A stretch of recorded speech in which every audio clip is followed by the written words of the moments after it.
Telugu viewers, Telugu గురుకు స్వాగతం. ఈరోజు మనం కొత్తగా నేర్చుకోబోతున్నట్టు డొమైన్ ద్వారా మనీ ఎలా సంపాదించాలో నేర్చుకోబోతున్నాం. అసలు డొమైన్ అంటే ఏంటి? ఒక వెబ్సైట్ యొక్క పేరు ఉంది కదా, దాన్ని డొమైన్ అంటారు. డొమైన్ని మనము ఆన్లైన్లో బుక్ చేసుకొని మన పేరు మీద ఉంచి దానిని రీసేల్ చేస్తే మనకి అమౌంట్ అనేది వస్తూ ఉంటుంది. అసలు ఈ డొమైన్కి అమౌంట్ ఎలా వచ్చింది అంటే కనుక, ఇప్పుడు చాలామంది ఇక్కడ చూడండి, మీకు కొన్ని సైట్స్ ఎగ్జాంపుల్స్గా చూపిస్తాను. ఇక్కడ చూడండి వ్యూవర్స్, cdev.comలో ఇక్కడ చూడండి, ఈ వెబ్సైట్లో ఇంత $USD అనేది అడుగుతూ ఉంది. యాక్చువల్గా ఇక్కడ చూడండి 2 words ఉంది చూడండి, ఇది ఎక్కువ కాస్ట్ ఉంటూ ఉంటుంది. ఇలాగ 2 words 2 letters 3 letters ఉంటే ఎక్కువ కాస్ట్ ఉంటూ ఉంటుంది. facebook.com fb.com అనేటువంటి డొమైన్ పర్చేజ్ చేసుకోవడానికి $8.5 million ఇన్వెస్ట్ పెట్టింది అన్నట్టు ఆ యొక్క డొమైన్ కొట్టడానికి. అంటే ఇంకా అర్థం చేసుకోండి, యాక్చువల్గా అంతా ఇప్పుడు OLX.com ఉంది. ఇలాగా చిన్న 2 letters 3 lettersకి ఇంత కాస్ట్ ఎందుకయ్యా అంటే కనుక డొమైన్స్ దొరకవు అన్నట్టు, చాలా రేర్గా దొరుకుతాయి, అందుకని అంత ప్రైస్ పెడతా ఉంటారు.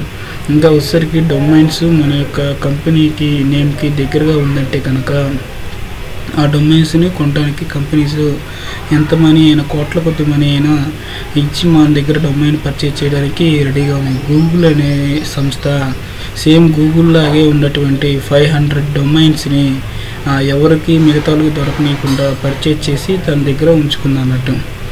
ఈ రకంగా డొమైన్ బిజినెస్ అనేది చాలా జరుగుతూ ఉంది.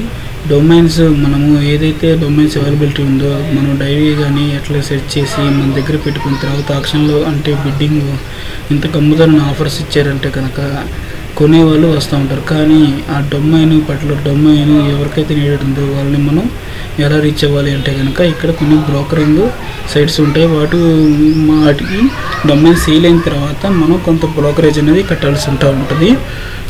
ఇప్పుడు మనము కరెక్ట్ డొమైన్స్ అంటే ఈ పలానా డొమైన్కి కరెక్ట్గా ఎవరైనా కొనగలరు అనేటువంటి డొమైన్స్ కనుక దొరికితే మనం ఈజీగా మనీ ఎర్న్ చేయొచ్చు అన్నట్టు.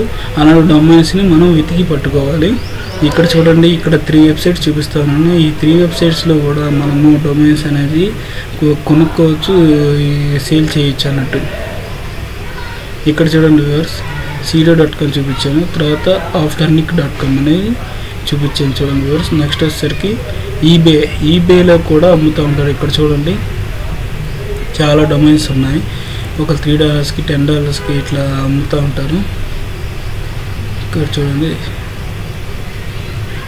rapper.com ఇంతకు అమ్ముతున్నారు.